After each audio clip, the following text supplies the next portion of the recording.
Hi, I'm Purnang Jain and you're here to learn Frootokri. The orchard is blooming with fruits and you are fruit gatherers. Try to pick fruits from the orchard and put it in your basket to score points, all while staying away from those pesky rocks being thrown at you by other players. Frootokri is a card set collection game in which you are collecting fruits in your basket to score points based on the conditions of each and every card. Let's talk about the components of the game. The game contains 90 fruit cards split equally among apple, watermelon, grapes, bananas, blueberries, and mango. Each fruit card is a double sided card with a fruit at the one side and a basket at the other. The basket side contains three important information: the scoring condition, the fruit behind the basket, and the basket in itself. There are 10 rock cards, 12 bounty cards, and 5 reference cards included in the game. For the game setup, refer this table for how many fruit cards and rock cards to use. For a 5-player game, use all the fruit and rock cards. Now take all the fruit cards and shuffle them well and divide them into roughly 3 equal piles. Place them as shown and reveal 2 cards from each pile in their respective column. In case any rock cards are shown, keep them there as it is. Now reveal bounty cards equal to the number of players and return all the other cards back to the box. That's it, that's the setup.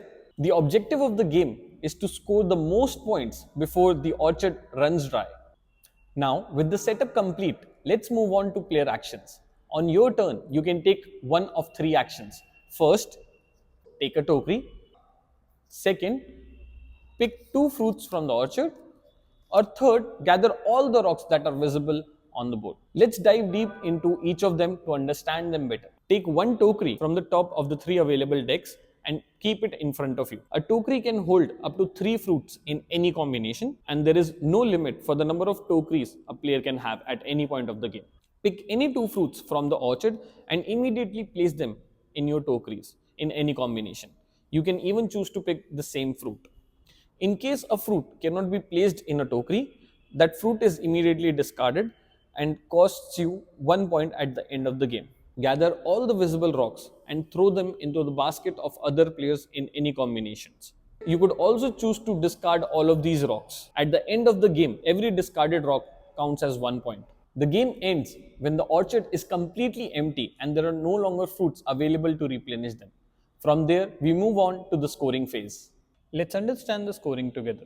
The player gains 5 points for the 2 blueberries, 6 points for the 2 grapes, no points for the incomplete basket, minus 2 points for the empty basket, 5 points for the claim bounties, negative 1 point for the discarded fruit, and plus 2 points for the discarded rocks. The player with the highest number of points wins the game. In case of a tie, the player who collected the most number of fruits wins the game. If still tied, the tied players share the victory. That's it. That's all you need to know to learn to play Frootokri. Hope you enjoy the game. See you next time.